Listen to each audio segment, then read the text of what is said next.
नमस्कार मित्रों। तो मित्रों, आज के इस वीडियो में हम जानेंगे गंडमूल नक्षत्र के विषय में।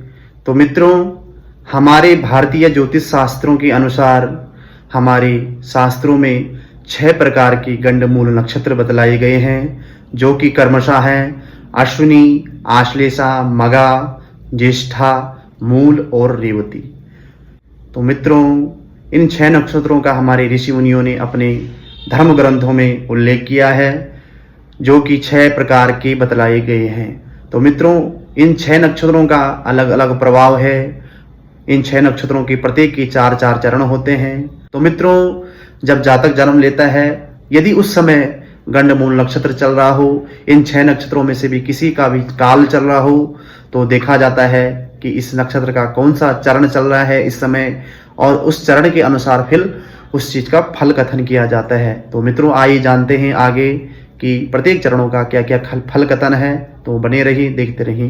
तो मित्रों, अब बात करते हैं, यदि किसी जातक का अश्विनी के प्रथम चरण में जन्म होता है तो पिता को भय, दूसरे में होता है तो सुख संपत्ति, तृतीय चरण में जन्म होता है तो मंत्रित्व पद की प्राप्ति, और चौथे चरण में जन्म होता है तो राजाओं से, सरकार से सम्मान प्राप्ति होती है।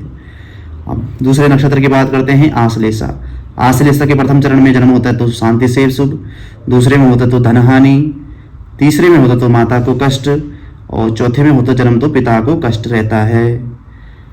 अब मघा नक्षत्र की बात करते हैं। मघा के प्रथम चरण में माता को कष्ट, दूसरे चरण में पिता को भय, तीसरे चरण में सुख संपत्ति की प्राप्ति, और चौथे में धन विद्या प्राप्ति।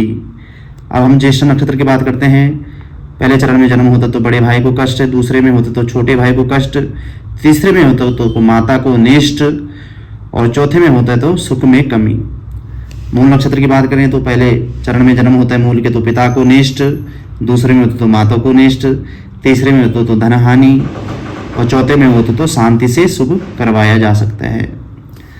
रेवती नक्षत्र की बात करें तो पहले चरण में राज्य सम्मान, दूसरे में मंत्रित्व पद की प्राप्ति, तीसरे में धन सुख प्राप्ति, और चौथे में अनेक प्रकार के कष्ट जातक को होते हैं।